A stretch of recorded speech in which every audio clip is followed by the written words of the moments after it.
जी, good evening. कैसे हैं आप सब?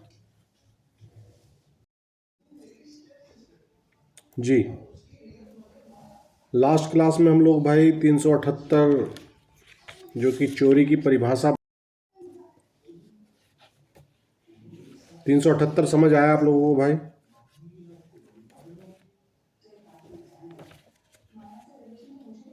जी सर। इसके इलिस्ट्रेशन हम लोग देख रहे थे। इसके इलिस्ट्रेशन जो है घड़ी वाला इलिस्ट्रेशन हो गया था ना? जी, अब इसमें जो अगला के है, के कह रहा है कि again if A having pawned his watch to Z takes it. ठीक है, पौन तो आप जानते होंगे, पौन किसे कहते हैं? पौन, PAWN, पौन।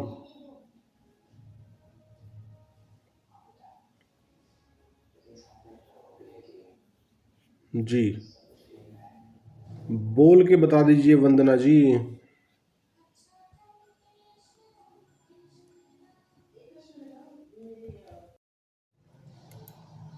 जी,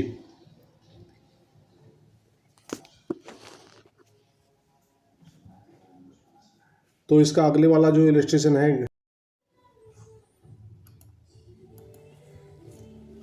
जी भैया देखिए, के वाला इलस्ट्रेशन देख लीजिए, आप खोल लीजिए अपना बैरक में। के इलस्ट्रेशन जो है 378 का, वो कह रहा again if A having pawned his watch to Z takes it out of जेड्स possession without Jed's consent, not having paid what he borrowed on the watch, he commits theft, though the watch is his own property। ठीक है, in as much as he takes it dishonestly. देखिए यहाँ कह रहा है कि यदि कै अपनी घड़ी ये के पास पणियम करने के बाद, पणियम शब्द जो है वो कुछ नया सा शब्द आपको लग रहा होगा। पणियम होता है गिरवी रखना। ठीक है, तो यदि आपने अपनी कोई चीज़ गिरवी रखी किसी के पास, और गिरवी रखने के बाद, गिरवी रखने में क्या करते हैं हम लोग, कुछ पैसा लेते हैं ना, तभी तो अपनी चीज़ गिरवी रखते हैं।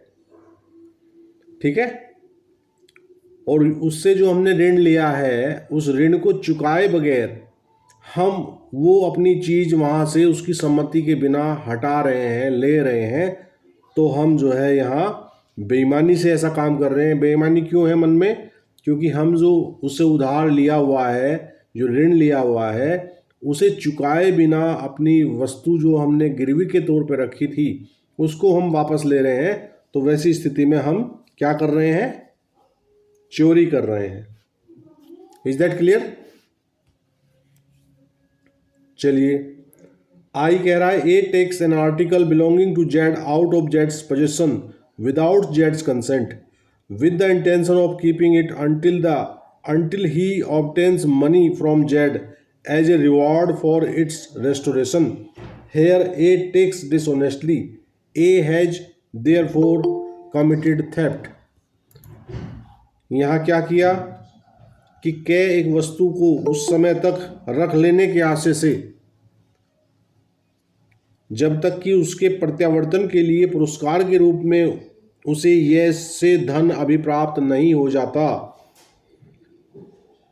तो क्या कर रहा है वो? अपने कब्जे में रख रहा है उस चीज़ को। और कब तक रख रहा है? जब तक सामने वाला जिसकी वो वस्तु है उससे ही हम बतौर रिवार्ड पैसा चाह रहे हैं कि पैसा दोगे तो आपकी चीज़ हम लौटा देंगे। तो यहाँ ऐसी परिस्थिति में क्या होगा? क्योंकि वो जो उसने पोजीशन प्राप्त किया है उसका इरादा ठीक नहीं है, बेईमानी पूर्वक इरादा है, उसकी सम्मति के बिना लिया है। तो हमें जब भी चोरी को चेक करना होगा तो चोरी में जो पांचों तत्व हमने 378 में पढ़े हैं उन पांचों तत्वों का टेस्ट करना पड़ेगा कि भाई पांच तत्व पूरे हो रहे हैं कि नहीं हो रहे हैं। अगर एक तत्व भी मिसिंग है तो चोरी का अपराध नहीं होगा। Is that clear? जी, मेरी आवाज आ रही है आप लोगों को? जी सर। Yes sir. जी सर। अगले वाला एम कह रहा है A being on friendly terms with Z goes into Jed's library in Jed's absence and takes away a book without Jed's express consent for the purpose merely of reading it.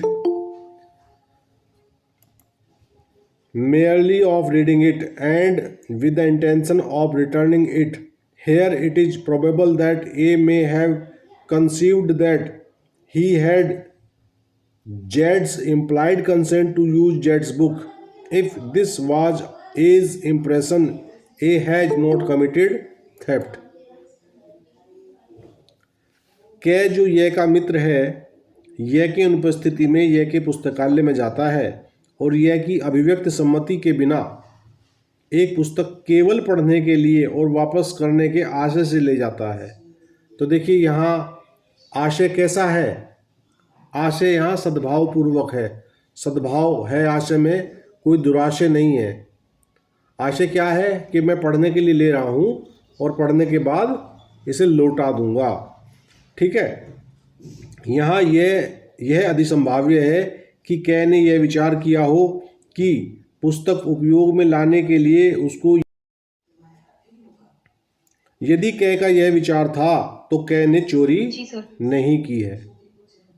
तो समझ रहे हो, इसमें इस वाले इलस्ट्रेशन में एक तत्व इन्होंने क्या कर दिया? मिसिंग कर दिया। कौन से वाला तत्व मिस किया है? कल्पना चौहान, शिखा,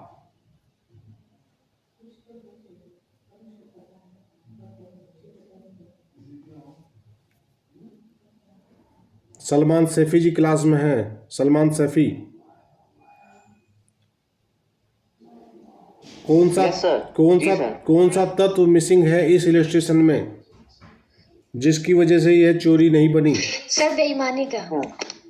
बेईमानी पूर्वक। हाँ, बेईमानी पूर्वक यहाँ नहीं है, क्योंकि यहाँ आशय जो है कैसा है कि मैं पढ़ने के लिए ले रहा हूँ और पढ़कर इसको वापस लौटाने का मेरा आशय है।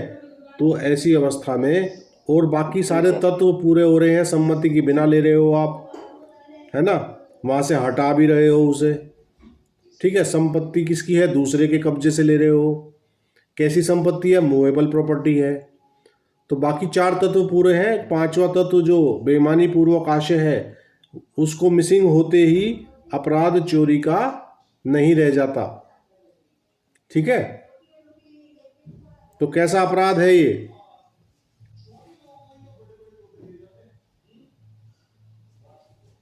जी, कैसा अपराध है पारुल?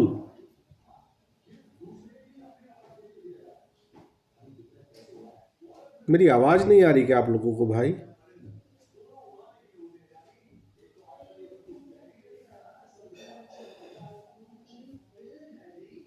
यस नो कुछ तो बोलो। अगर सब नहीं लौटा तो क्रिमिनल।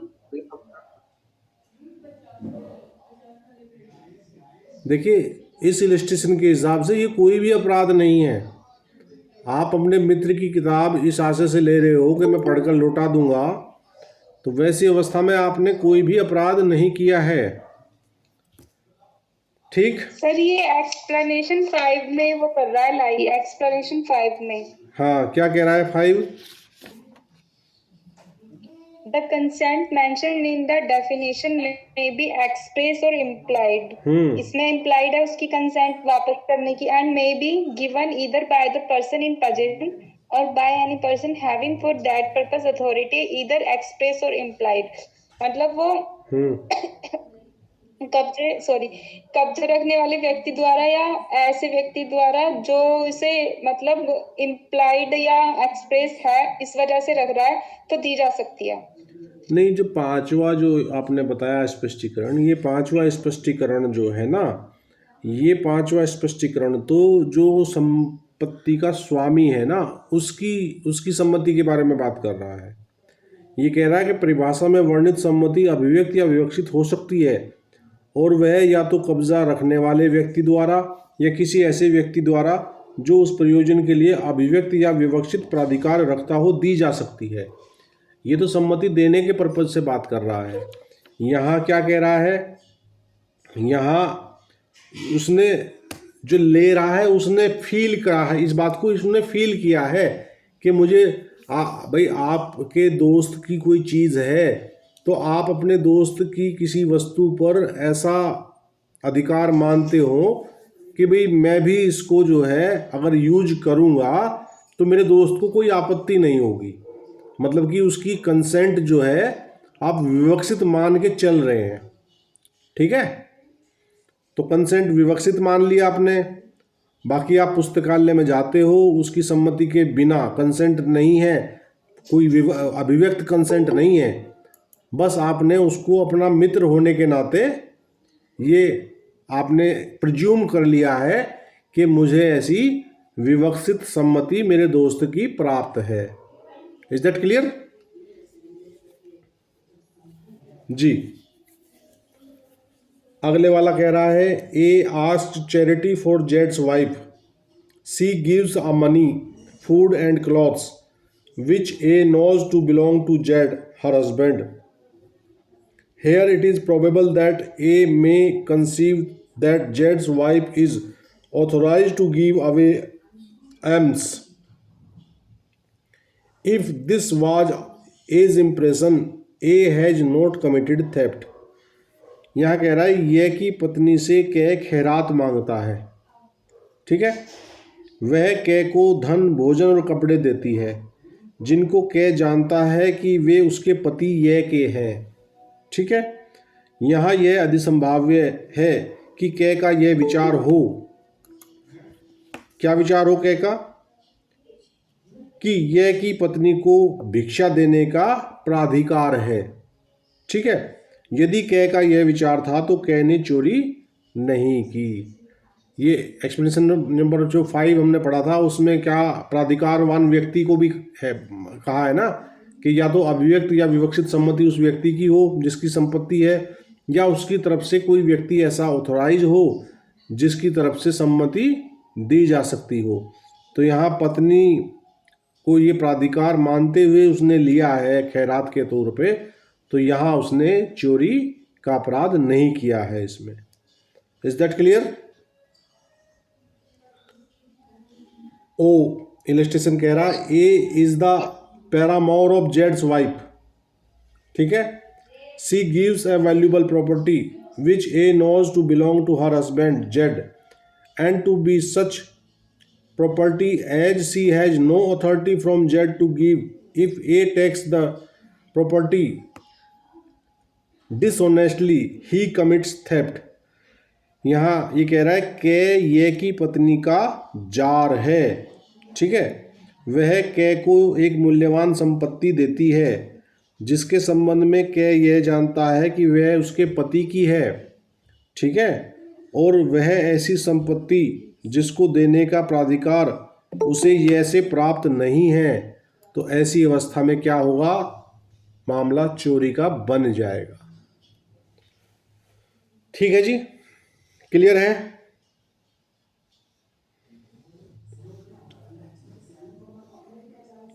और लास्ट वाला कह रहा है, P A in good faith believing property belonging to Z to be A's own property takes that property out of B's possession. Here as A does not take dishonestly he does not commit theft. यह की संपत्ति की अपनी स्वयं की संपत्ति होने का सद्भावपूर्वक विश्वास रखते हुए कै के कब्जे में से उस संपत्ति को कै ले लेता है। यहाँ कै बेईमानी से नहीं लेता है, इसलिए चोरी नहीं है। देखिए, सारा मामला पांचों तत्वों पर डिपेंड करता है। 5 तत्व जो हैं उनको ध्यान में रखिएगा। परीक्षा में आपको यहाँ से कुछ ना कुछ जरूर मिलेगा।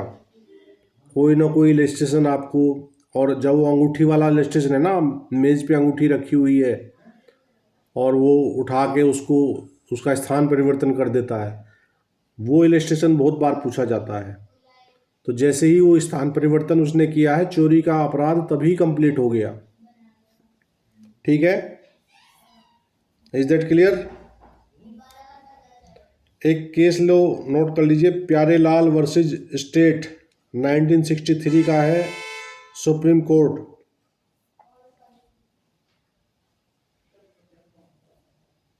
जी,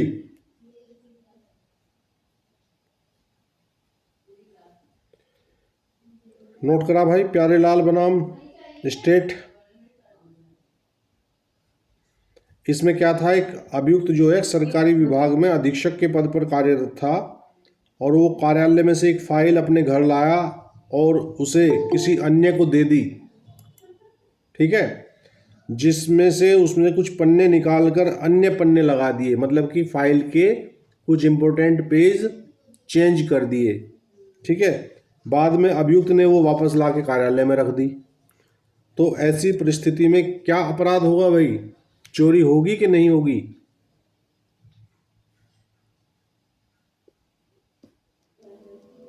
जी फिरोज खान। मेरे चोरी होनी चाहिए, चोरी तो होगी। चोरी होता क्योंकि उसने बेईमानी से उसमें से कागज निकाल लेना और दूसरे वाले बस में रख दिया सर। हाँ हाँ, बिल्कुल सही बात है कि देखिए उसने फाइल कैसी प्रॉपर्टी है? फाइल जंगम संपत्ति है। प्रॉपर्टी किसकी है? डिपार्टमेंट की है सरकारी ना, डिपार्टमेंट की प्रॉपर्टी है ना। उसको आपका आशय क्या है? अगर आप अपने घर पे लाते हो फाइल को पढ़ने के लिए, भाई आप अधीक्षक हैं, फाइल को आप घर ले जा सकते हैं, पढ़ सकते हैं, वहाँ तक कोई दिक्कत नहीं है। लेकिन आपने जो है वो फाइल किसी ऐसे व्यक्ति को दी जिसने उसमें से पन्ने हटा दिए, पन्ने हटा के आपको लौटा दी, आपने फिर वापस रख दी। तो यहाँ आशय जो है बेईमानी पूर्वक हो गया, तो पांचों तत्व पूरे हुए, इसमें चोरी के लिए दंडित किया गया। ठीक है, अब इसके ये जो 378 है, ये तो इसकी कैसी डेफिनेशन वाली क्लॉज हमने पढ़ी है। अब इससे आगे 4 धाराएं हैं, वो डिफरेंट परिस्थितियों में चोरी के लिए दंड की व्यवस्था करती है। ठीक है भाई, तो 379 पहला इसका पिनल क्लॉज है। ये कह रहा है punishment for theft, whoever commits theft shall be punished with imprisonment of either description for a term which may extend to 3 years or with fine or with both। जो सामान्य चोरी है, ठीक है, खुले आसमान के नीचे से चोरी है, वैसी चोरी के लिए 3 साल की सजा का प्रावधान 379 करता है। ठीक है भाई, खुले आसमान से नीचे से क्या मतलब है मेरा?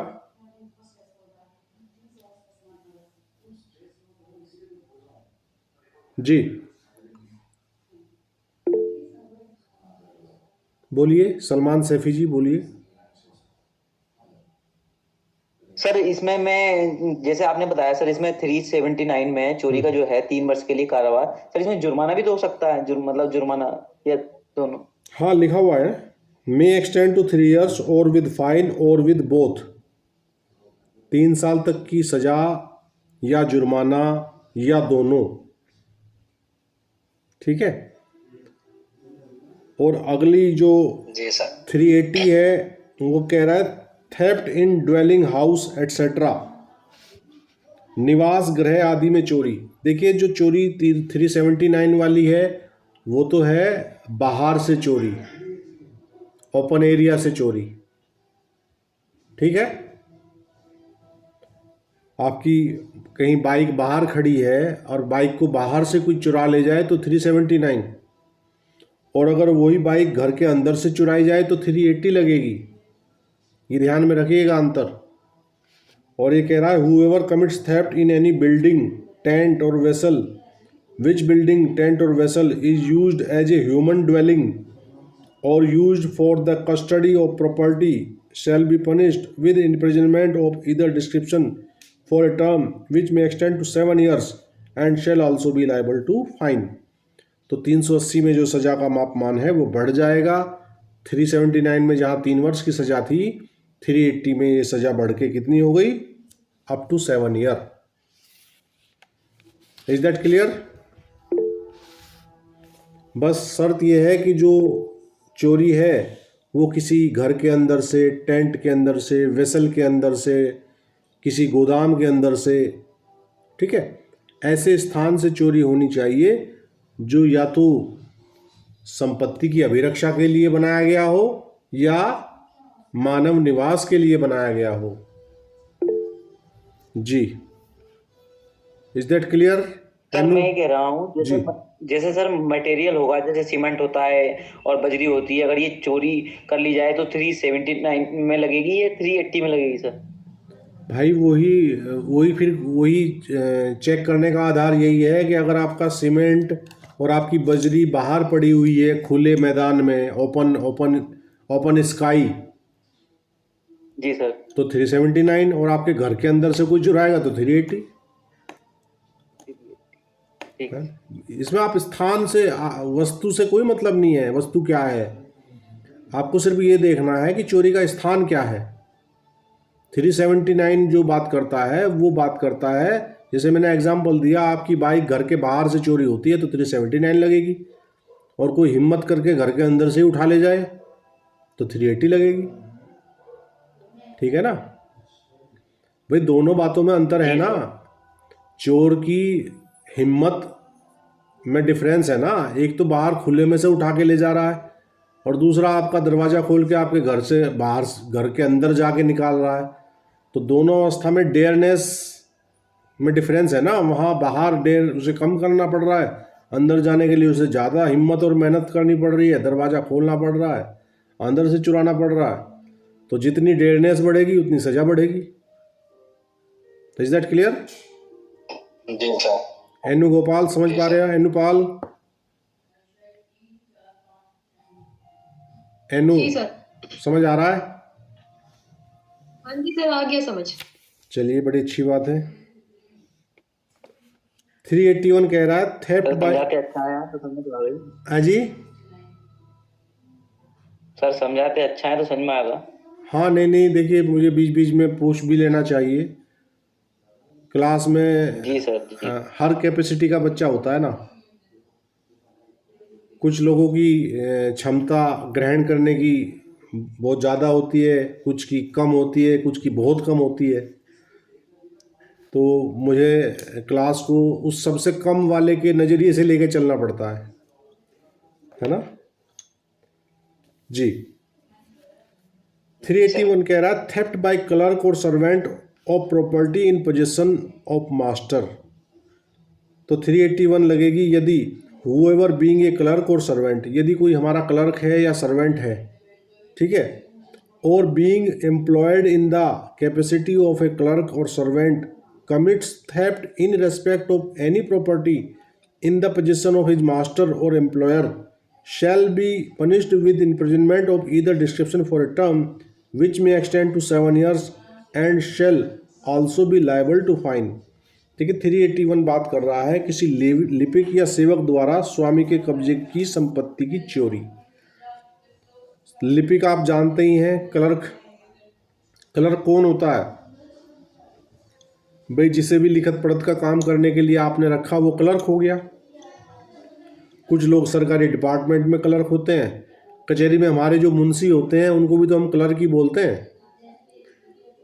जी सर। हाँ, वो भी तो हमारे क्लर्क हैं, चूँकि वो हमारे लिए एप्लीकेशन लिख रहे हैं, हमारे लिए तारीखें नोट करके ला रहे हैं, लिखत पढ़त का काम कर रहे हैं और हमारा चैम्बर मेंटेन कर रहे हैं, है ना। तो वैसी अवस्था में यदि हमारा मुंशी ही चोरी करे तो 381 लगेगी उस पर। या हमारा कोई सर्वेंट है जिसे हमने रखा हुआ है अपने पास काम करने के लिए, वो ही चोरी करे हमारी संपत्ति की तो 381 लगेगी उस पर। और सज़ा कितनी है? वही अप टू 7 ईयर है यहाँ पे, ठीक है।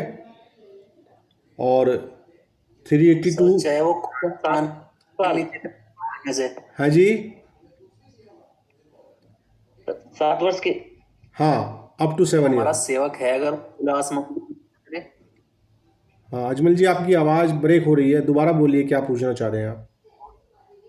जो हमारा सर्वेंट है, सर्वेंट होता है, अगर उसने चोरी की हाँ घर में से, हाँ, तो वो तो एक अलग बनता है, और खुला आसमान के नीचे से की वो एक अलग मैटर बनता है। ना ना, यहाँ दोनों मैटर सेम कर लिए 381 में इन्होंने, ठीक है सर, क्योंकि उसका वो आपका सर्वेंट दोनों है, का सेम। उसका उसके ऊपर दायित्व है। आपने मतलब वहाँ जो है वो बाड़ी खेत को खा रही है, तो उसका दायित्व एक छुटभैया चोर से ज़्यादा बनाया गया है, समझ रहे हो ना। तो वो चोरी यस सर। घर के अंदर से करे या वो घर के बाहर से करे, उस पर 381 लगेगी, ना तो 379 में जाएगा ना 380 में जाएगा, ठीक है। और उस पर उसे 7 साल तक का ही सज़ा दी जाएगी। आपका क्लर्क आपकी मोटरसाइकिल लेके, आपकी मोटरसाइकिल ही चोरी कर ली उसने बाहर खड़ी हुई घर के, तो वो 379 में नहीं जाएगा।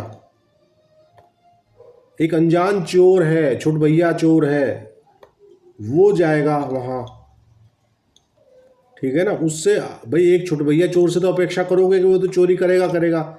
आप जिसको पाल पोस रहे हैं, जिसको सैलरी दे रहे हैं, उसका दायित्व तो ज़्यादा होना चाहिए, नहीं होना चाहिए एक छुटभैया से। तो इसलिए 381 अलग से सेक्शन इसलिए बनाई है कि उनका दायित्व तो ये है कि आपकी प्रॉपर्टी की वो रक्षा करें, और वही चोरी कर रहे हैं, ठीक है। आगे बढ़े। सर 382 बात कर रहा है theft after preparation made for causing death, hurt or restraint in order to the committing of the theft. ये कह रहा है whoever commits theft having made preparation for causing death or hurt or restraint or fear of death or of hurt or of restraint to any person in order to the committing of such theft or in order to the effecting of his escape after the committing of such theft or in order to the retaining of property taken by such theft shall be punished with rigorous imprisonment for a term which may extend to 10 years and shall also be liable to fine। 382 बात कर रहा है भैया कि चोरी करने के लिए मृत्यु, उपैती या अवरोध कारित करने की तैयारी के पश्चात चोरी। क्या समझे? आप प्रिपेयर हैं, किस प्रकार प्रिपेयर हैं कि यदि, ये इसकी परिभाषा देख लेते हैं, जो कोई चोरी करने के लिए या चोरी करने के पश्चात निकल भागने के लिए या चोरी द्वारा ली गई संपत्ति को रखने के लिए किसी व्यक्ति की मृत्यु या उसे उपैती या उसका अवरोध कारित करने की या मृत्यु का, उपैती का या अवरोध का भय कारित करने की तैयारी करके चोरी करेगा, वह कठिन कारावास से, जिसकी अवधि 10 वर्ष तक की हो सकेगी, दंडित किया जाएगा और जुर्माने से भी दंडनीय होगा। देखिए यहाँ क्या हो रहा है, यहाँ आप प्रिपेयर होके आए हैं। प्रिपेयर होके आने से क्या मतलब है इसमें 382 में, भाई कौन बताएगा?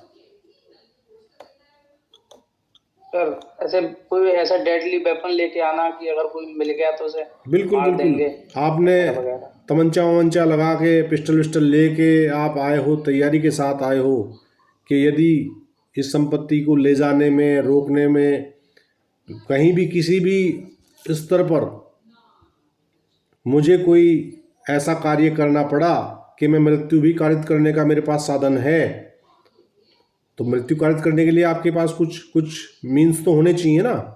तो यदि आप ऐसी तैयारी के साथ आ रहे हैं तो आप 382 में जाएंगे। फिर क्या समझे? और ये तैयारी का कैसे पता लगेगा भैया? सर ये तो सर जैसे कोई हमारे पास क्लाइंट आता है सर, और हमारे पास से कुछ अगर कोई ले जाए, कुछ उठा के, तब भी तो लग सकती है सर, या नहीं लग सकती? कौन से वाली? सर यही 382 वाली।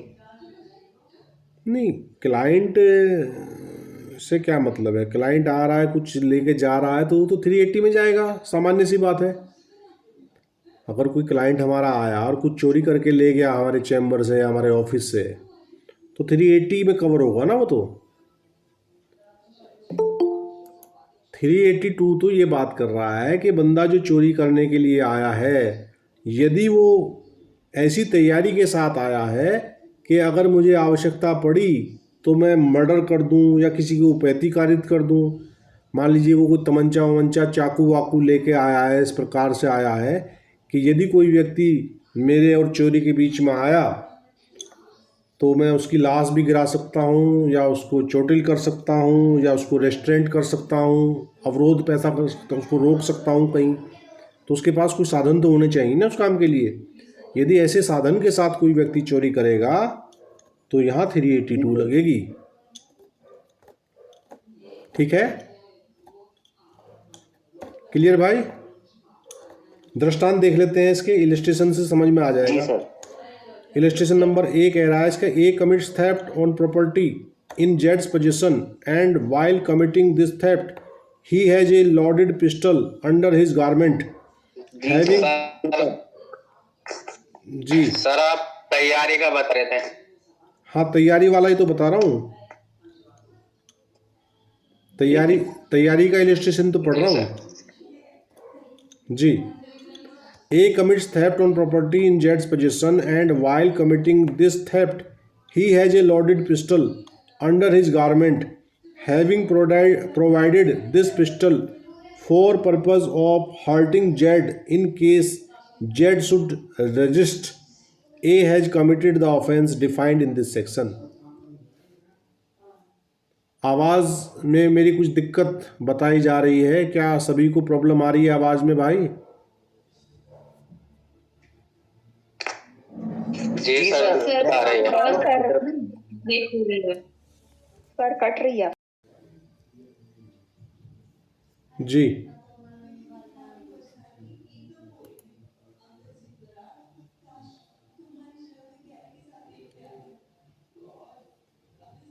हेलो, अब कैसा Yes, है? sir. अब कैसा है भाई?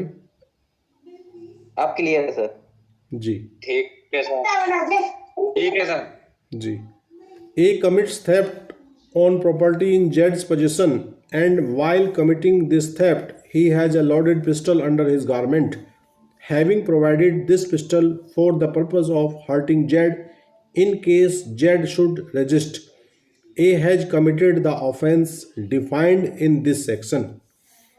यह के कब्जे में की संपत्ति पर कै चोरी करता है और वह चोरी करते समय अपने पास अपने वस्त्रों के भीतर एक भरी हुई पिस्तौल रखता है जिसे उसने यह द्वारा प्रतिरोध किए जाने की दशा में यह को उपैती करने के लिए अपने पास रखा था। कै ने इस धारा में परिभाषित अपराध किया है। समझ आ गया भाई? वो एक लोडेड पिस्टल लेके आया और उसका उद्देश्य ये था कि यदि चोरी करने के दौरान मुझ पर कोई अवरोध लगाया गया, रोक की गई, तो मैं इस पिस्तौल का प्रयोग करूंगा। और पिस्तौल का प्रयोग करने से क्या होता है? या तो सामने वाले को उपैती होती है या उसको मृत्यु भी हो सकती है। तो he was prepared for do such thing, तो इसलिए वो 382 में जाएगा। बी कह रहा है, ए पिक्स जेड्स pocket having posted several of his companions near him in order that they may restrain Jed if Jed should perceive what is passing and should resist or should attempt to apprehend A.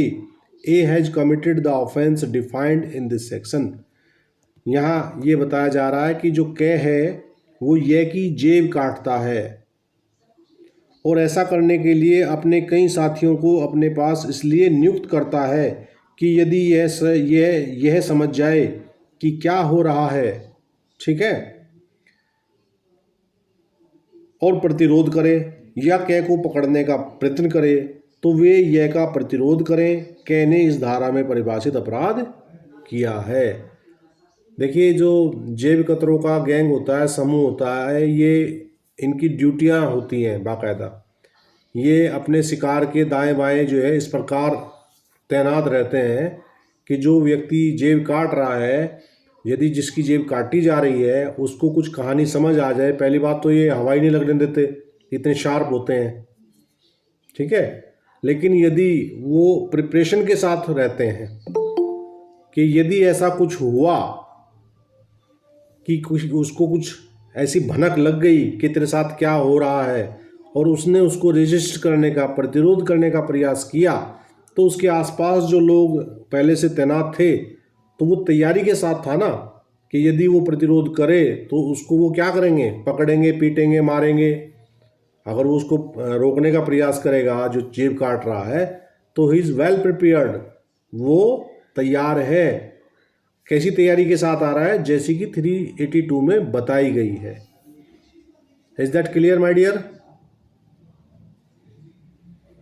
Ji sir. 382 समझ आ गया? कोई doubt किसी किस्म का? किसी? Sir हाँ मोहम्मद जी, अजमल जी। Sir मैं ये कह रहा हूँ, जैसे सपोज दैट कोई चोरी करने गया, चोर तमंचा लगा के वो चोरी करके आ गया, हम्म हम्म चोरी हो गई, कोई प्रॉब्लम नहीं, तो फिर हमें कैसे पता चलेगा कि सर वो तमंचा लगा के आया था और वो तमंचा लगा के ही आया था? देखिए, 382 जो है वो सामान्यतः उन अवस्थाओं में लगती है जब चोरी का प्रयास विफल हो जाए, चोर पकड़ा जाए और उससे कुछ ऐसी बरामदगी हो जाए, ठीक है ना। ठीक, ये क्लियर करना था। हाँ, वो चोरी करके चला गया, फिर उसने तमंचा वमंचा निकाल के रख दिया, चाकू भी निकाल के रख दिया, फिर तो सामान्य धाराओं में चोरी जाएगी, 380 में जाएगा मामला। अगर घर के अंदर से करी है तो, घर के बाहर से करी है तो 379 में जाएगा, है ना। तो 382 तैयारी में आ रहा है ना वो, तो तैयारी वो शुरू में ही अटेम्प्ट में ही पकड़ा गया वो चोरी के, ठीक है ना। ओके सर, ओके, हाँ, क्लियर। या फिर वो जब चोरी का सामान उससे बरामद किया तब उससे तमंचा भी बरामद हो गया साथ साथ में, अगर वो मतलब चोरी के थोड़ी देर बाद ही पकड़ा गया तो तब भी 382 में कवर हो जाएगा, समझे ना। कई बार ऐसा होता है ना कि मतलब कि नज़दीक में ही कोई पकड़ हो गई उसकी, ठीक है क्लियर जी। सर। क्लास में आकाश तोमर जी मुझे नज़र आ रहे हैं। Akash Tomar ji, please open your mic. Akash ji. जी सर, जी सर। आज मुझे पहली बार नज़र आ रहे हो क्लास में, फर्स्ट टाइम ही ज्वाइन कर रहे हो क्या? जी सर, फर्स्ट टाइम है। कहाँ से हो आकाश जी? जी सर, हापुड़ यूपी से हूँ। हापुड़ से, बहुत बढ़िया, स्वागत आपका हमारी क्लास में। जी। एक संकेत Thank you, देवी sir. जी मुझे नज़र आ रही हैं, फर्स्ट टाइम देख रहा हूँ। संकेत जी, प्लीज़ ओपन योर माइक। संकेत जी।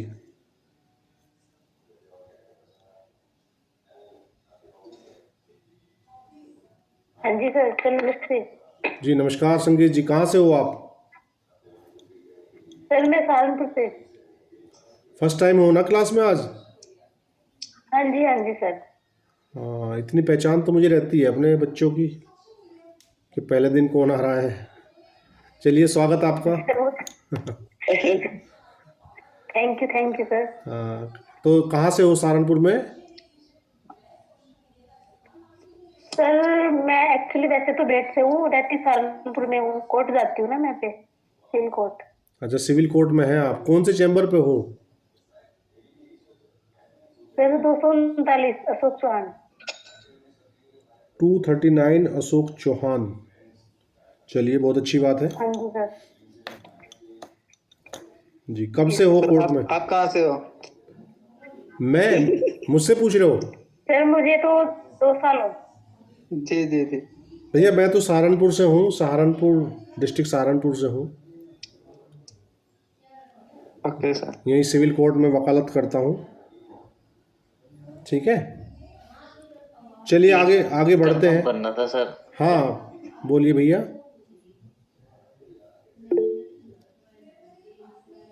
सर मैं कह रहा हूँ जैसे कि मुझे थोड़ी सी आपसे पर्सनली बात करनी थी, तो सर किस समय आप फ्री रहेंगे? मॉर्निंग में किस समय? तो आप चैम्बर आ जाइए, कल चैम्बर पे मिल लेंगे। नहीं सर, मैं यूपी मुरादाबाद से हूँ सर, अच्छा नॉट अच्छा अच्छा, सहारनपुर। सहारनपुर से नहीं हो? अच्छा अच्छा, कोई बात नहीं। आप जी सर, सुबह मैं मुरादाबाद से हूँ। सुबह 9 बजे कॉल कर लीजिएगा, सुबह 9 बजे। ठीक है सर। हाँ, चलिए आगे बढ़ते हैं भाई। अगला जो हमारा टॉपिक है चोरी के बाद, दिस इज एक्सटॉर्शन। उद्यापन हिंदी में और एक्सटॉर्शन इंग्लिश में। ठीक है, क्या होता है एक्सटॉर्शन? कोई बताएगा एक्सटॉर्शन के बारे में, अगर आप लोगों को कोई जानकारी हो थोड़ी बहुत, या ज़्यादा भी जिसे हो? सर सर किसी सर कोई किसी ब्लैकमेल कोई करने को कहते एक एक हैं। एक एक एक एक बात करो भाई संजीव जी। हाँ जी जी, बताइए। सर ब्लैकमेलिंग को उद्यापन कहते हैं। सर जी जी, ब्लैक मेलिंग को उद्यापन कहते हैं। किसी को डरा धमकाकर उससे कुछ लेना या कोई प्रॉपर्टी हाँ, ट्रांसफर करवाना है। बिल्कुल बिल्कुल बिल्कुल। फिर जबरन वसूली करना। हाँ, बिल्कुल सही कह रहे हो। देखते हैं परिभाषा क्या कहती है।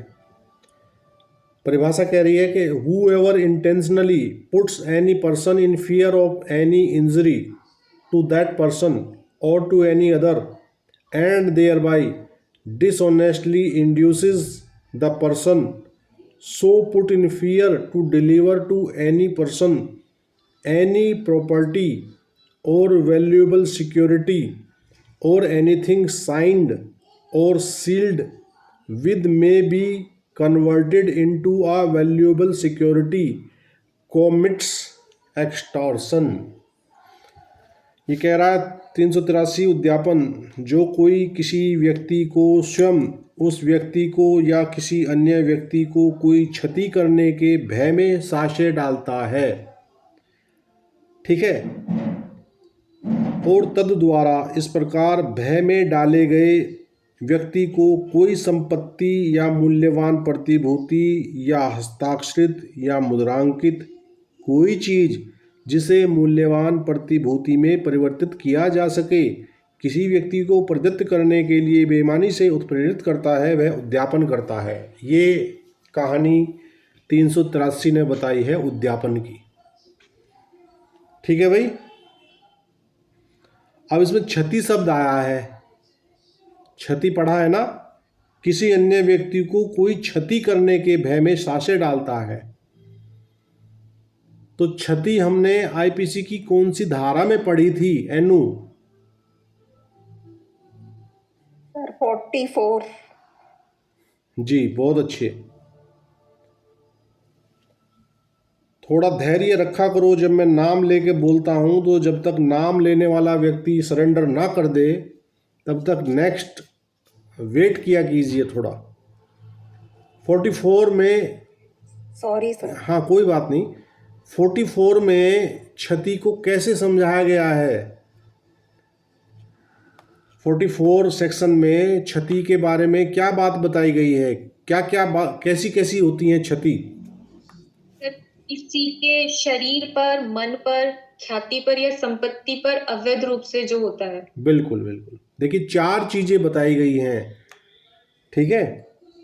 क्षति को हम अगर इसका संकीर्ण इसका मतलब निकालें तो हम क्षति को जो है, जब तक 44 में हमने, देखो 44 को ध्यान रखने के लिए आप वहाँ भी 4, 2 बार 4 हैं 44 में, 4, और अंदर जो उसके प्रकार बताए हैं कि कितने प्रकार से किसी को क्षति पहुंचाई जा सकती है। तो किसी के शरीर को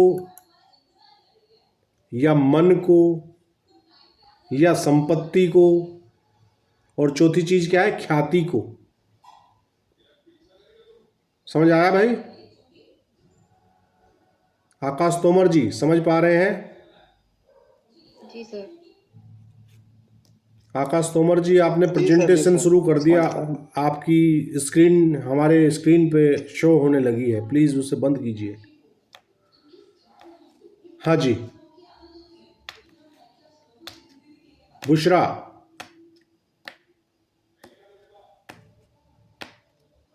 यस सर। समझ आ रहा है। क्षति,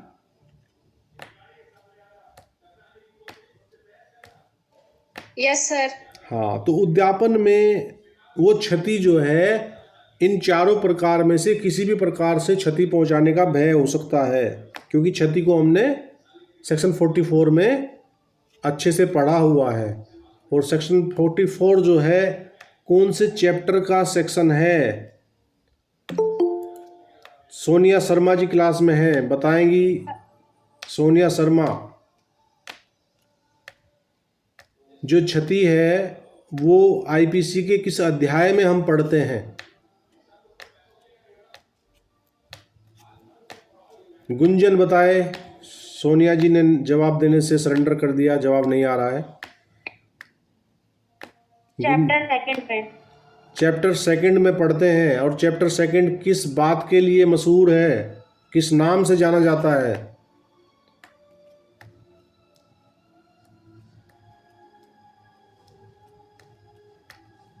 चैप्टर नंबर सेकंड का हेडिंग क्या है, मतलब उसका जनरल एक्सप्लेनेशन। साधारण स्पष्टीकरण। जनरल एक्सेप्शन है। General explanation. कुछ लोग एक्सप्लेनेशन बोल रहे हैं, कुछ एक्सेप्शन बोल रहे हैं। तो एक्सप्लेनेशन एक्सप्लेनेशन है। General explanation. हाँ, एक्सेप्शन तो 4 नंबर चैप्टर है, एक्सप्लेनेशन सेकंड चैप्टर है।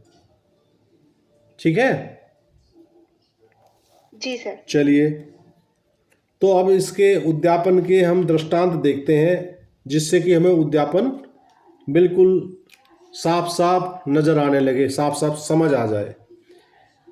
इसका ए इलस्ट्रेशन कह रहा है, A threatens to publish or defamatory libel concerning Z unless Z gives him money, he thus induces Z to give him money, A has committed extortion. के यह धमकी देता है कि यदि यह ने उसको धन नहीं दिया तो वह यह के बारे में मानहानिकारक अपमान लेख प्रकाशित करेगा। अपने को धन देने के लिए वह इस प्रकार यह को उत्प्रेरित करता है, यहाँ के उद्यापन करता है। तो ये जो इसमें इलस्ट्रेशन नंबर ए में या कै में धमकी दी गई है, ये क्षति का कौन सा हिस्सा बता रहा है यहाँ? मोहम्मद अजमल। मोहम्मद अजमल जी सर। इस इलस्ट्रेशन में जो धमकी दी जा रही है वो क्षति का कौन सा हिस्सा बता रहा है?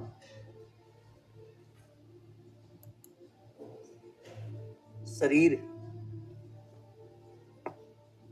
रेपुटेशन। भाई वो मानहानिकारक अपमान लेख लिखने की धमकी दे रहा है, तो आपकी ख्याति को क्षति पहुंचाने की धमकी दे रहा है वो। रेपुटेशन। ठीक है ना? तो अजमल जी, यहाँ शरीर की बात कहाँ से आ गई? देखिए, हम 44 आपको मैंने रिकॉल कराया, 44 में 4 बातें हैं वो समझाई। अब 4 बातों में से इस इलस्ट्रेशन में, पहले वाले इलस्ट्रेशन में जो बात क्षति की हो रही है वो क्षति का जो ख्याति से संबंधित एरिया है। आपको 4 प्रकार से क्षति पहुंचाई जा सकती है किसी अन्य व्यक्ति के द्वारा। या तो आपके शरीर को हिट करेगा तो आपको शरीर को क्षति पहुंचेगी, आपको कोई मानसिक तनाव देगा तो आपको मानसिक क्षति पहुंचेगी। ठीक है, और उसके अलावा कौन कौन सी क्षति है वहाँ? ख्याति और संपत्ति। ख्याति और संपत्ति।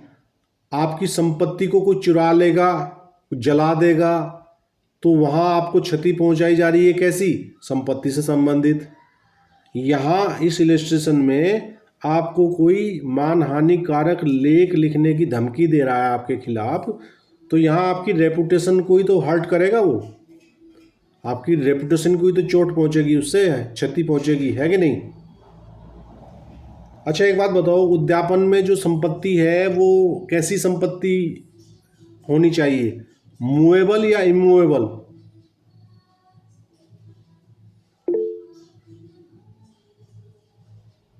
जी शर्मा जी बताइए आप।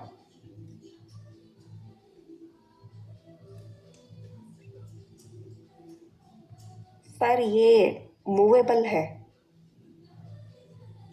क्यों इमूवेबल नहीं हो सकती? सर किस प्रकार की हो सकती है सर, मूवेबल होना बोला? आपको धमकी में लेके कोई आपसे आपके प्लॉट का बैनामा करा ले, देखिए वहां संपत्ति शब्द है उद्यापन में, जंगम या स्थावर नहीं है।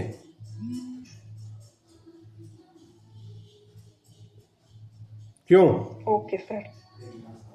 तो इसलिए जी सर। वही वो आपसे आपका बैनामा भी तो करा सकता है धमकी में लेके। आपके पति को, बच्चे को, आपके भाई को, माता को, पिता को थ्रेटन में कर लिया उसने कि भाई या तो आप ऐसा करो नहीं तो हम इसको हम जान से मार देंगे। तो आप तो भागे भागे जाओगे रजिस्ट्रार के यहाँ, कर दोगे साइन जाके, है ना? तो वहाँ प्रॉपर्टी मूवेबल भी हो सकती है और इमूवेबल भी हो सकती है। चलिए बहुत अच्छी बात है, आगे बढ़ते हैं। बी इलस्ट्रेशन कह रहा है A threatens Z that he will keep जेड्स child in wrongful confinement unless Z will sign and deliver to Z a promissory note binding Z to pay certain money to A. Z signs and delivers the note, A has committed extortion. यहाँ कै ये को यह धमकी देता है कि यदि कै को कुछ धन देने के संबंध में अपने आप को आबद्ध करने वाला एक वचन पत्र हस्ताक्षरित करके कै को प्रदत्त नहीं कर देता तो वह यह के शिशु को सदोष परिरोध में रखेगा। यह वचन पत्र हस्ताक्षरित करके कै को प्रदत्त कर देता है। यहाँ कै ने उद्यापन किया है। ठीक है, यहाँ किस प्रकार की क्षति हो रही है भाई?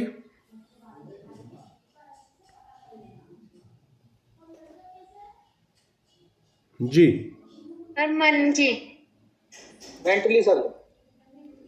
मेंटली क्यों हो रही मन है? की क्षति। नहीं, वो तो बाकायदा उससे पैसे लेने का प्रोमिसरी नोट लिखवा के ले रहा है।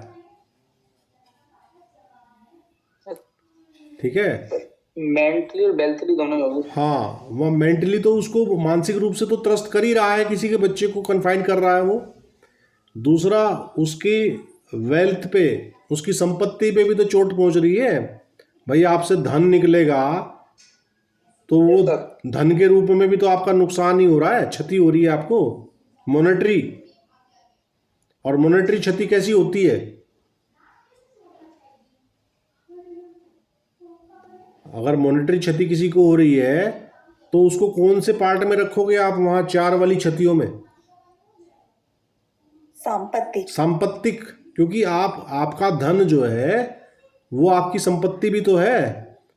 भाई आप धन को जब चाहे मूर्त रूप में संपत्ति के रूप में कन्वर्ट कर लो, ठीक है ना? तो वो जो आपके पास धन रखा हुआ है, जो आप जिसके आप मालिक हैं, तो वो भी तो आप सांपत्तिक नुकसान ही हो रहा है आपका, अगर आपको देने पड़ रहे हैं किसी को एक्सटोर्शन में। ठीक है भाई, क्लियर? चलो सी कह रहा है A threatens to send club man to plough up जेड्स field unless Z will sign and deliver to B a bond binding Z under a penalty to deliver certain produce to B and thereby induces Z to sign and deliver the bond, A has committed extortion। के यह धमकी देता है कि यदि खे को कुछ उपज प्रदत्त कराने के लिए शास्ति युक्त बंद पत्र हस्ताक्षर नहीं करेगा और खे को न देगा तो वह यह के खेत को जोत डालने के लिए लठैत भेज देगा और तद द्वारा यह को वह बंद पत्र हस्ताक्षरित करने के लिए और प्रदत्त करने के लिए उत्प्रेरित करता है। कै ने उद्यापन किया है। क्या समझे इससे आकाश तोमर जी? क्या समझ में आया तोमर साहब?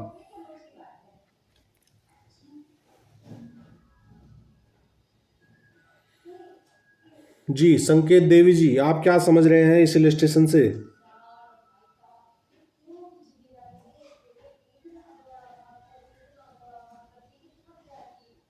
मेरी आवाज़ तो आ रही है भाई।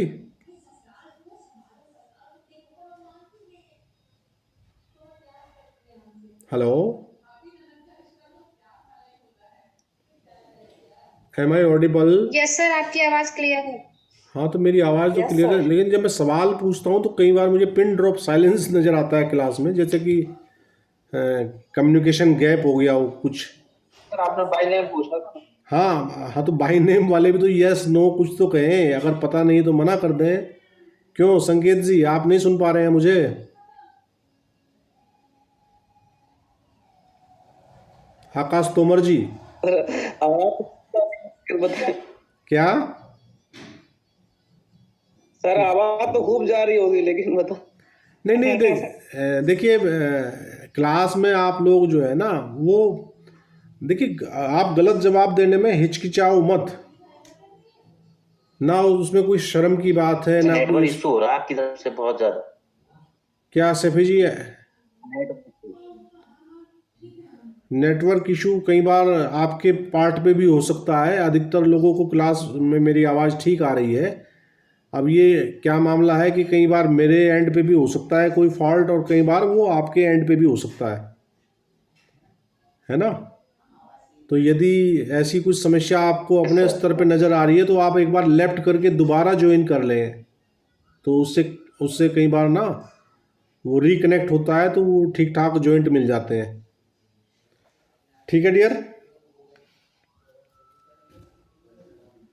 जी, नेक्स्ट देखते हैं, चलिए। डी कह रहा है A by putting Z in fear of grievous hurt dishonestly induces Z to sign or affix his seal to a blank paper and delivers it to A. जी, Z signs and delivers the paper to A. Here as the paper to signed may be converted into a valuable security, A has committed। क्या समझे भाई? के ये को घोर उपैती करने के भय में डालकर क्या करता है? बेईमानी से यह को उत्प्रेरित करता है कि वह एक कोरे कागज पर हस्ताक्षर कर दे, ठीक, या अपनी मुद्रा लगा दे। मुद्रा तो आप समझते होंगे, मुद्रा क्या होती है? अंगूठा निशान है सर। नहीं, मोहर, सर मोहर होती है, मोहर, सील सील। सील मोहर। ठीक है। अरे हम लोग रोज कोर्ट में अपनी मोहर लगाते हैं, तो वो हमारी मुद्रा ही है, हमारी मोहर है, सील है। ठीक है। यह उस कागज पर हस्ताक्षर करके उसे कै को प्रदत्त कर देता है। यहाँ इस प्रकार हस्ताक्षरित कागज मूल्यवान प्रतिभूति में परिवर्तित किया जा सकता है, इसलिए कै ने उद्यापन किया है। ठीक है भाई, क्योंकि उसने अब यहाँ चौथे वाला जो है। Sir third illustration. हाँ बेटा, क्या कह रहे हो बुशरा? सर थर्ड इलस्ट्रेशन समझा दीजिए। सर थर्ड इलस्ट्रेशन, हाँ। इसमें क्या है? शास्त्रीय बंधपत्र। हाँ, शास्त्रीयुक्त बंधपत्र का मतलब ये है कि वो एक पेनल्टी टाइप जो है बंधपत्र लिखवा लेता है कि आप मुझे ये जो उपज है खेत में, जो फसल होगी, इस फसल का कुछ हिस्सा जो है वो पेनल्टी के तौर पे देंगे। ठीक है, आपके ऊपर दंड लगाया जाता है, तो दंड देने का बॉन्ड है वो शास्त्रीयुक्त बंधपत्र। शास्त्री कहते हैं पेनल्टी को, दंड को, और शास्त्रीयुक्त बंधपत्र भाई ये उस टाइप का मामला है जैसे पुराने ज़माने में जमींदार लोग होते थे ना, वो उनसे टैक्स वगैरह वसूल करते थे खेती वालों से, जो कृषक थे। तो वैसी अवस्था में यहाँ धमकी दे रहा है उससे कि मुझे पेनल्टी के तौर पे इस फसल की उपज का कुछ हिस्सा देने के लिए बॉन्ड भर के दे मुझे, और अगर ऐसा तू बॉन्ड नहीं भरेगा तो मैं अपने लठैत भेज के तेरे खेत को, तेरी फसल को क्या कर दूंगा, क्या कर दूंगा फसल को? नष्ट सर जोतने के लिए भेज देंगे जोत खेत को। मान लीजिए किसी की फसल है ना, मान लीजिए किसी ने गेहूं बोए हुए हैं, धान लगाया हुआ है, और उसको आप जोत दोगे लगे लगाए खेत को, तो क्या होगा, उसकी जो फसल है, संपत्ति है, वो नष्ट हो जाएगी। तो वैसी धमकी दे के उससे वो ऐसा बॉन्ड भरवा लेता है, लिखवा लेता है कि इस फसल के हिस्सा मुझे आप पेनल्टी के तौर पे दोगे। ठीक है भाई, हो गया क्लियर थर्ड वाला? यस सर, जी यस सर। हाँ। अब ये तो 383 में तो एक्सटोर्शन को परिभाषित किया है, और 384 सर मैं है, सर रंगदारी किसे बोलते हैं? रंगदारी। हाँ रंगदारी भी यहीं आती है, बिल्कुल सही कह रहे हो, सही कह रहे हो। AK साहब, AK एडवोकेट, पूरा नाम क्या है आपका AK साहब? अली खान एडवोकेट। आदिल खान। अली खान नाम है सर मेरा, बिजनौर से हूँ मैं। अच्छा अच्छा अच्छा, बहुत अच्छी बात है। अली खान। ठीक है भैया, ठीक है, धन्यवाद जी। अब देखते हैं 384 बात करता है punishment for extortion. Whoever commits extortion shall be punished with imprisonment of either description for a term which may extend to 3 years or with fine or with both। 384 जो है वो दंड की बात कर रहा है एक्सटोर्शन के। ठीक है, ये कह रहा है जो कोई उद्यापन करेगा वह दोनों में से किसी भांति के कारावास से जिसकी अवधि 3 वर्ष तक की हो सकेगी या जुर्माने से या दोनों से दंडित किया जाएगा। क्लियर है भाई? Yes sir. जी। अब 385 कह रहा है putting person in fear of injury in order to commit extortion. यदि क्षति के भय में डाला जा रहा है इसको, तो कह रहा है whoever in order to committing of extortion puts any person in fear or attempts to put any person in fear of any injury shall be punished with imprisonment of either description for a term which may extend to 2 years or with fine or with both। तो ये कह रहा है कि उद्यापन करने के लिए किसी व्यक्ति को क्षति के भय में डालना है तो 385 लगेगी। क्या समझे? 384 और 385 में क्या अंतर नजर आया आपको?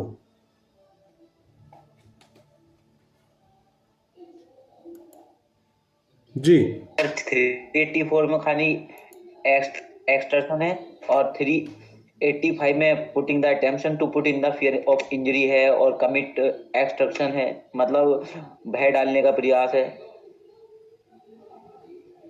जी, और कोई कुछ बताना चाहेगा? बुशरा।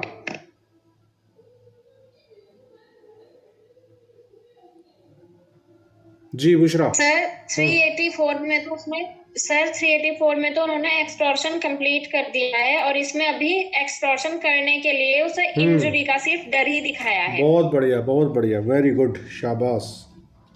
384 में तो एक्सटॉर्शन हो गया है, पैसा ले लिया गया है या जो भी संपत्ति है किसी भी प्रकार की वो उसका लेन देन हो गया तो 3 साल की सज़ा है। और केवल आप थ्रेटनिंग कर रहे हो, भय में डाल रहे हो, तो भय में डालने के लिए 385 है। ठीक है।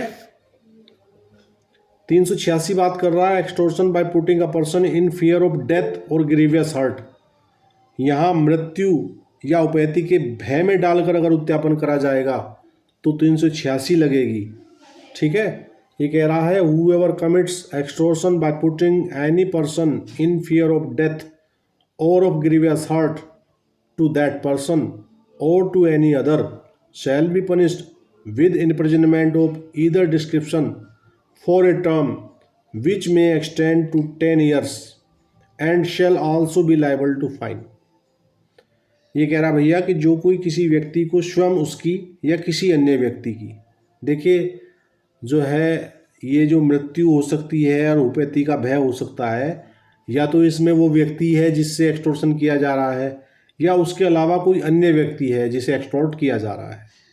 ठीक है, जो कोई किसी व्यक्ति को स्वयं उसकी या किसी अन्य व्यक्ति की मृत्यु या घोर उपैती, दो चीज़ें हैं, मृत्यु या घोर उपैती के भय में डालकर उद्यापन करेगा वह दोनों में से किसी भांति के कारावास से जिसकी अवधि 10 वर्ष तक की हो सकेगी दंडित किया जाएगा और जुर्माने से भी दंडनीय होगा। ठीक है, क्लियर जी। घोर उपैती बाय नेम सवाल पूछूंगा, जिसका नाम लूं वही बताए। घोर उपैती आईपीसी की किस धारा में परिभाषित किया गया है? संकेत देवी जी। वैसे तो आप पहले दिन हैं क्लास में, आपसे मुझे ज़्यादा सवाल नहीं पूछने चाहिए, मेरा हक नहीं बनता है ना, लेकिन फिर भी यदि आपको पता हो तो बता दो। सर मुझे पता सर, सेक्शन को मुझे ऐसा ही पता है, बस ये नहीं पता कि कहाँ पे कौन से अध्याय में कैसे की हुई है लिखूंगी। हाँ, उसको आप ध्यान से पढ़ोगे तो सब याद हो जाएगा, सब समझ आ जाएगा, कोई बात नहीं। गुंजन बद्रा बताएगी। गुंजन बेटा आप बताओ। Gunjan, are you hearing me? जी सर। हाँ, घोरपैती ध्यान आईपीसी नहीं है मुझे अभी। ध्यान नहीं है। बुशरा बताए बेटा, बुशरा आप बताओ। सॉरी। कोई बात नहीं बेटा, कोई बात नहीं। हाँ Bushra. Sir section 320। Sir section 320 320 में घोरपैती आपको बताया गया है और सेक्शन 320 मैंने बहुत अच्छे से समझाया गया है, लेकिन समस्या क्या है कि आप लोग रेगुलर नहीं हैं क्लास में, है ना, रेगुलर नहीं है। जी सर जी। जब मन करा आ गए, जब मन करा चले गए। तो आप लोग जो है ना कंटिन्यू क्लास में बने रहें तो तभी तो। हाँ जी बोलिए, कौन बोल रहा था भाई? अब जो कंटिन्यू आने वाले हैं ना क्लास में, वो गिनती के लोग हैं, वो 10-12 लोग हैं जो मुझे डेली क्लास में नज़र आते हैं। और मैं आपको बहुत स्पष्ट सी और कड़वी सी बात कहूँगा, ये इरेगुलरिटी इसलिए है चूँकि आपको ये सुविधा बिना फीस के मिल रही है। अगर आप यहाँ फीस जमा कर दो तो आप तो मुझे फ़ोन कर करके कहोगे सर क्लास में क्यों नहीं आ रहे, हम बैठे हैं क्लास के लिए। तो इसलिए चूँकि फ्री में मिल रहा है तो फ्री के भंडारे को कौन इज्जत देता है ना। वहाँ तो चप्पल पे ध्यान ज़्यादा रहेगा, कोई चप्पल ना चुरा ले। सर ऐसा नहीं है, लेकिन कभी कभी ऐसा होता है कि सर्क्यूमस्टांसेस ज़्यादा होने के कारण कुछ ज़्यादा दिक्कत होने की वजह से क्लास मिस करते हैं आपकी, वरना नहीं करते सर। हाँ नहीं, मैं एक जनरल बात कर रहा हूँ, इसे कोई भी व्यक्तिगत ना ले, मैं तो एक सामान्य बात कह रहा हूँ, है ना। तो सर हाँ, मैं भी जनरल नहीं ले रहा हूँ। हाँ वो मैं सर ग्रुप में ज्वाइन करने का शौक सबको। हाँ जी, सर ग्रुप ज्वाइन करने का शौक है सबको। हाँ हाँ, ग्रुप में देखिए आप, दोनों ग्रुप में 800-900 लोग जुड़े पड़े हैं ग्रुप में, गुड मॉर्निंग गुड इवनिंग करने के लिए है बस, है नहीं। बाकी आप लोग जो भी रेगुलर मेरी क्लास या हमारी क्लास, जो भी मेरे साथी लोग हैं जो भी पढ़ा रहे हैं मेरे साथ, वो पूरे समर्पण भाव के साथ पढ़ा रहे हैं। आपको जितना मेहनत हम लोग कर रहे हैं, जो जितना माथापच्ची हम आप लोगों को पढ़ाने की कोशिश कर रहे हैं, मैं खुद राहुल IAS दिल्ली से पढ़ा हुआ हूँ, वहाँ भी वो क्वालिटी आप लोगों को नहीं मिलेगी। आप जाके देख लो, पहले दिन 3.5 लाख रुपए फीस है राहुल IAS की, फर्स्ट डे जमा करा लेता है, उसके बाद क्लास में एंट्री का कार्ड बनता है। अब फिर उसकी बला से तुम क्लास में जाओ मत जाओ। मैं खुद पढ़ा हुआ हूँ, 2009 में मैंने 50,000 रुपये फीस, उस टाइम 50,000 की भी वैल्यू थी 13 साल पहले, जो वैल्यू आज 3-3.5 लाख की है वही 50,000 की थी उस टाइम। तो फर्स्ट डे पैसे ले लिए थे, हमने कहा भाई कुछ थोड़ा बहुत हमें राहत दे दो, कुछ छूट दे दो। तो पता है क्या कहा था काउंसलर ने? कहा था मिस्टर दरवाज़ा उधर है, यू कैन गो। तो मरता क्या ना करता, सारे पैसे जमा करे पहले दिन, और 1 साल का पीरियड था, पूरे 12 महीने बाद हमारा कार्ड एक्सपायर हो गया था। 12 महीने बाद कार्ड एक्सपायर, नो एंट्री। कुछ सिलेबस बचा हुआ था उन्हीं के पार्ट पे, तो वो सिलेबस पूरा करने के लिए राहुल सर ने 20 दिन का एक्सटेंशन किया था कार्ड पे अपने पेन से, कि 20 दिन एक्सटेंड किए जाते हैं। तो मेरा आप लोगों से यही निवेदन है कि आप लोग देखिए, ये कानून का ज्ञान है, ये आपको मान लीजिए सपोज कीजिए आप लोग तैयारी में हैं, तो ये आपके बराबर से नहीं जाएगा। आपको ये ज्ञान, अगर आप कहीं जज बनते हैं तब भी आपको कानून की आवश्यकता है, आप वकालत करते हैं तो जज से ज़्यादा आवश्यकता है कानून की आपको, क्योंकि जज बन के तो आपको आँख मीच के बैठ जाना है, भाई तू भी बता अपनी, तू भी बता अपनी, दोनों की सुनते रहेंगे, है ना। लेकिन वकील बन के आपको जज से भी ज़्यादा पढ़ना पड़ता है, और पढ़ना चाहिए, ठीक है ना। चलिए 386 हम लोग देख रहे थे ना। तो यहाँ ये बताया गया कि जो कोई किसी व्यक्ति को स्वयं, उसकी या किसी अन्य व्यक्ति की मृत्यु या घोर उपैती के भय में डालकर उद्यापन करेगा, वह दोनों में से किसी भांति के कारावास से, जिसकी अवधि अप टू 10 ईयर्स यानी कि 10 वर्ष तक की हो सकेगी, दंडित किया जाएगा और जुर्माने से भी दंडनीय होगा। तो यहाँ चूंकि भय, मृत्यु या घोर उपैती के भय में डालकर उद्यापन किया जा रहा है, तो सजा कितनी होगी? 10 साल। और 387 कह रहा है putting person in fear of death or of grievous hurt in order to commit extortion. ये कह रहा है उद्यापन करने के लिए किसी व्यक्ति को मृत्यु या घोरोपैती के भय में डालना। ये वही अंतर है जो 300 कौन से वाले में पढ़ा हमने, 84 और 85 में पढ़ा था ना पीछे। यहां सिर्फ भय में डाला जा रहा है ना, और ऊपर वाले में 386 में एक्सटोर्शन हो गया है। यहाँ एक्सटोर्शन करने का भय दिखाया जा रहा है कि आप, हाँ, यहाँ आपको फियर में डाला जा रहा है। तो फियर में डालने पे क्या होगा, अवधि जो है सजा की 7 साल तक हो जाएगी, क्योंकि यहाँ केवल भय में डाला जा रहा है, एक्सटोर्शन हुआ नहीं है अभी। एक्सटोर्शन के लिए फियर में डाला गया है। 387 क्लियर हो जाएगा भाई, कोई दिक्कत तो नहीं है। आगे बढ़े। No sir. चलिए 388 कह रहा भाई एक्सटोर्शन बाय थ्रेट और accusation of an offence punishable with death और इम्प्रिजनमेंट फॉर लाइफ एटसेट्रा। ये कह रहा है कि मृत्यु या आजीवन कारावास आदि से दंडनीय अपराध का अभियोग लगाने की धमकी देकर उद्यापन। क्या समझे? यहाँ इस बात का भय लगाया जा रहा है, दिया जा रहा है सामने वाले को, यदि आपने मुझे इस प्रकार कोई संपत्ति, पैसा, धन इत्यादि ना दिया तो मैं आपके ऊपर ऐसा अभियोग लगा दूंगा, ऐसा मुकदमा लगा दूंगा, जिस मुकदमे की जो सजा होगी या तो मृत्यु दंड उसमें मिलेगा आपको या आजीवन कारावास मिलेगा। तो वैसी अवस्था में यदि इस प्रकार का अभियोग लगाने की धमकी देकर कोई उद्यापन करता है तो यहाँ क्या स्थिति है सजा की?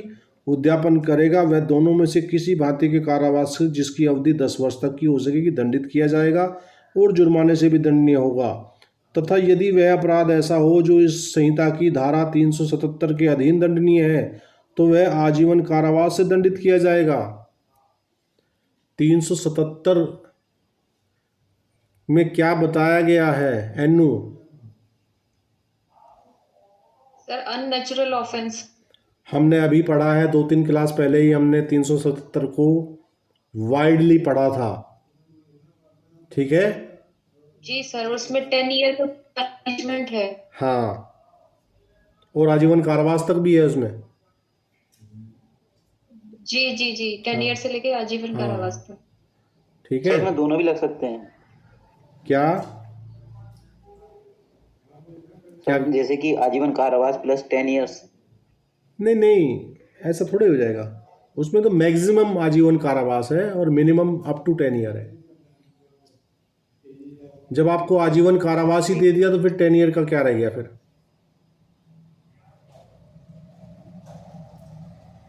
ठीक है ना।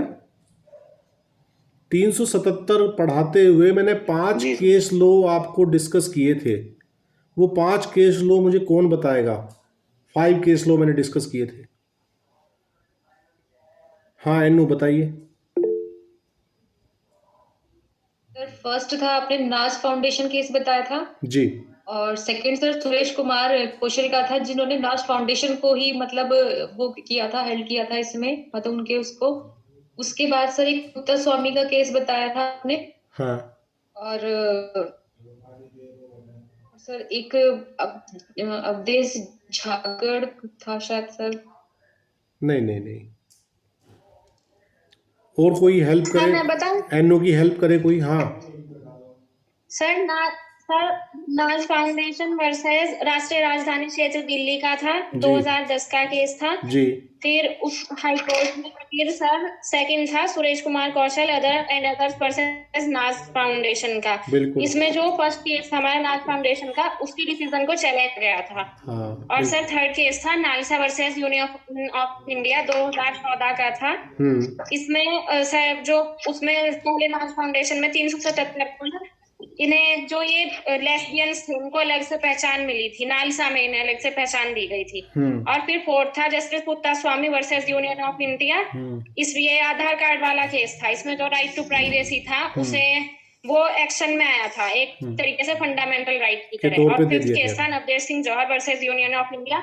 इसमें सेक्शन 377 को ऐसे ही कर दिया था जैसे पहले वाले नाज फाउंडेशन में, मतलब पार्टली कॉन्स्टिट्यूशनल और पार्टली अनकॉन्स्टिट्यूशनल। कौन सा हिस्सा अनकॉन्स्टिट्यूशनल किया गया और कौन सा हिस्सा कॉन्स्टिट्यूशनल है अभी भी?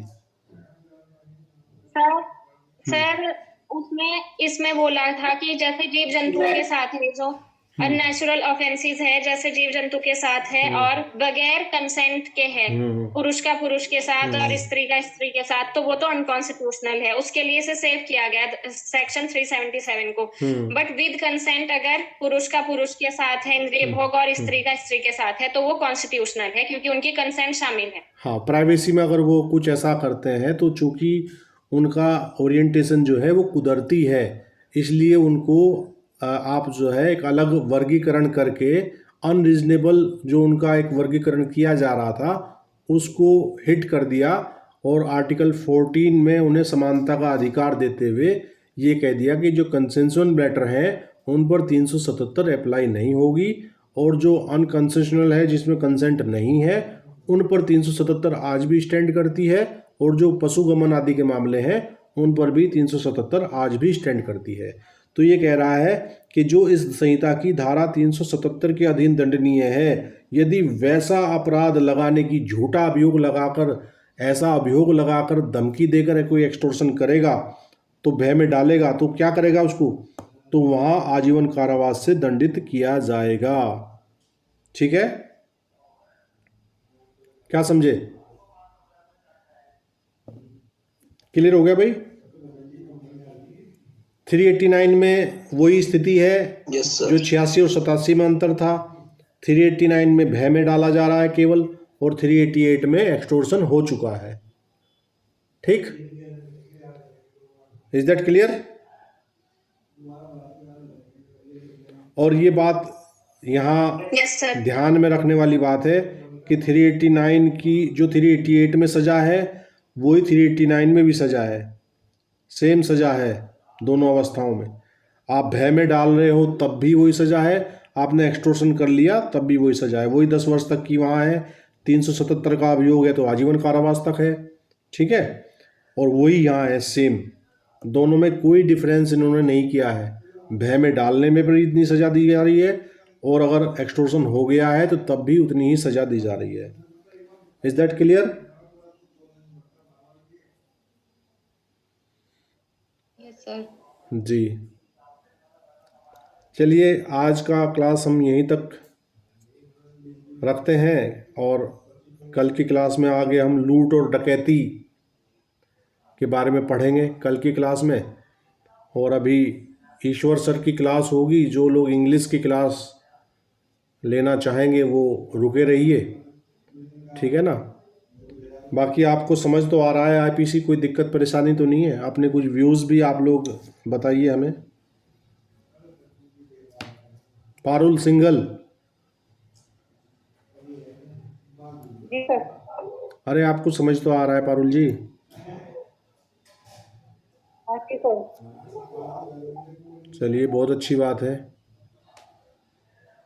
भाई। पारुल और हम क्लासमेट हैं दोनों, है पारुल? ऐसा ही है ना? लेकिन सर आज मैं आपके स्टूडेंट हूँ। अरे नहीं, कानून के सभी स्टूडेंट होते हैं, मैं भी स्टूडेंट ही हूँ कानून का। कानून में कोई भी मास्टर नहीं होता कभी, और अगर कोई अपने आप को मास्टर मानने लगे तो उसका पतन उसी दिन से शुरू हो जाता है, क्योंकि कानून एक ऐसा क्षेत्र है कि इसमें आप कभी भी मास्टर नहीं हो सकते। इसका जब तक आप छात्र बने रहोगे ना, तभी तक आप कानून की शरण में रहोगे। तो मैं भी आप ही के जैसा छात्र हूँ, मैं भी आप लोगों से कुछ सीखता हूँ, आप मुझसे सीखते हैं, ये तो म्यूचुअल है, ठीक है ना? तो ये तो आपका बड़प्पन है कि आप मुझे अपना गुरु मान रही हैं, ठीक है ना? तो बाकी मैं आप लोगों से ये कहता हूँ कि क्लास में आप लोग कंटिन्यूटी बनाए रखें, नियमितता बनाए रखें। बहुत ज़्यादा ही कोई दिक्कत हो तभी क्लास मिस करें, अदरवाइज़ क्लास हम लोग डेली आपको शेड्यूल मिल जाता है क्लास का, है ना? तो उसी हिसाब से आप अपना काम धंधा निपटा के क्लास के टाइमिंग को सेव करते हुए, हालांकि जो महिला कैंडिडेट्स हैं उनको और भी बहुत सारे घर, स्पेशल क्लास नहीं होगी आज स्पेशल एक्ट वाले सर ना, वो उनके चाचा जी की जो है वो है मैरिज एनिवर्सरी है, तो उसमें वो धूम धड़ाका किए हुए हैं, डीजे पे तमंचे पे डिस्को चल रहा है उनका। तो अभी मेरी उनसे बात हुई थी, वो कह रहे सर मैं आपको इन्फॉर्म करना मिस हो गया मेरे से गलती से, और नहीं तो मैंने तो 7 बजे से उन्हीं का क्लास रखा हुआ था। जब मुझे लगा कि वो नहीं आ रहे हैं तो मैं तो फिर मजबूरी में मेरी क्लास तो 7:45 से थी अकॉर्डिंग टू शेड्यूल, तो फिर मैंने दोनों क्लास का टाइम 7 बजे से ही मैं आपके साथ लग गया था, तो मैंने उनका टाइम भी कवर अप किया और अपना भी किया, ठीक है ना? अब ईश्वर सर पता नहीं, क्लास में टाइम तो हो गया आने का, आ जाना चाहिए था उन्हें। मैं देखता हूँ संपर्क करके उनसे, आप लोग होल्ड कीजिए थोड़ा, है ना?